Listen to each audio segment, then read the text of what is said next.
உங்கள் வீட்டில் செல்வம் மழையாக பொழிய பெருமாள் படத்தை இந்த திசையில் வைத்தால் போதும். உங்க வீட்டில் அல்லது தொழில் செய்யும் இடத்தில் பெருமாளை வடக்கு திசை நோக்கி பார்த்தவாறு மாட்ட வேண்டும். பெருமாள் கண்கள் வடக்கு திசையை பார்க்க வேண்டும்.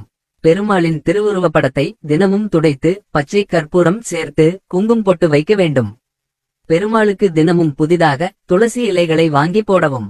ஒரு மண் அகல் விளக்கில் நெய் ஊற்றி அந்த நெய்யில் 2 டைமண்ட் கற்கண்டு 2 ஏலக்காய் 2 கிராம்பு போட்டு தீபம் ஏற்ற வேண்டும். பெருமாளை துளசி இலைகளால் பச்சை கற்பூரம் வாசம் நிரம்ப அலங்காரம் செய்துவிட்டு இந்த விளக்கை ஏற்றி வைத்துவிட்டு என்ன வரம் கேட்டாலும் அது உடனே கிடைக்கும். தொடர்ந்து 48 நாள் இந்த வழிபாட்டை மட்டும் செய்து பாருங்கள். உங்கள் குடும்பத்தில் இருக்கும் அத்தனை கஷ்டங்களும் தீரும். பணம் சம்பந்தப்பட்ட பிரச்சனையும் தீரும். இந்த வழிபாட்டை வீட்டிலும் செய்யலாம், தொழில் செய்யக்கூடிய இடத்திலும் செய்யலாம்.